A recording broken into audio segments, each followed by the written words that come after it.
When a man makes a special vow to the Lord, this powerful line from Leviticus 27:2 opens the final chapter of a book filled with ancient laws and rituals. After chapters on sacrifices, purity, and holy days, why does Leviticus end here with a discussion about vows?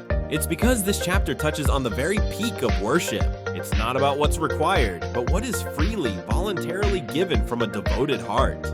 It is the bridge between our human promises and God's divine purpose.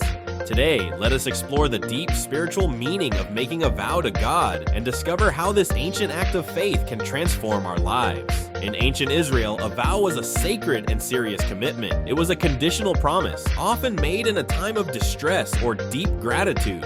Think of Hannah praying for a son and vowing to give him to the Lord's service. Or Jacob promising a tenth of all his possessions if God would see him safely home. These were not casual words. The regulations in Leviticus 27 provided a way to fulfill these vows, sometimes by dedicating a person, an animal, or property to the sanctuary. These laws highlight the gravity of a promise made to God. They were a framework to ensure that what was dedicated was honored, recognizing that human enthusiasm can fade, but a vow to the Almighty endures. It's the highest form of voluntary worship, moving beyond duty and into delight. But the core message, woven through Leviticus and the entire Bible, is this: God isn't interested in empty words. He values our hearts behind the vows. An offering given begrudgingly or a promise made for public praise misses the point entirely. God desires authenticity. He treasures the sincere love, the unwavering trust, and the humble surrender that motivates our dedication. It's the contrast between a noisy, clanging cymbal and a beautiful, heartfelt hymn.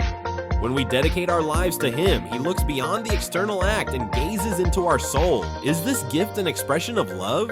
Is this commitment a true act of faith? That sincerity is what consecrates the gift and makes it holy.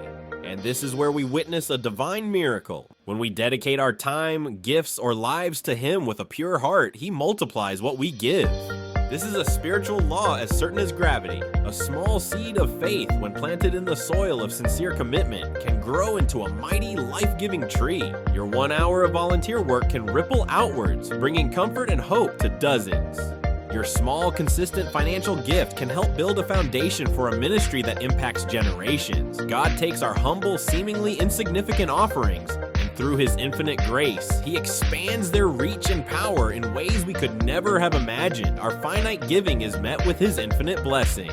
Therefore, every commitment made in faith becomes worship. Every promise kept, every moment of our time thoughtfully dedicated, every gift given cheerfully from the heart is a glorious act of devotion that echoes in eternity. It's our way of partnering in His divine story.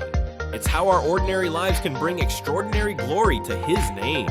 Let's make that commitment now, not as an empty vow, but as a heartfelt prayer. Let's pray, Lord, I dedicate my life, my time, and my gifts to You. Let my devotion bring glory to Your name. Amen.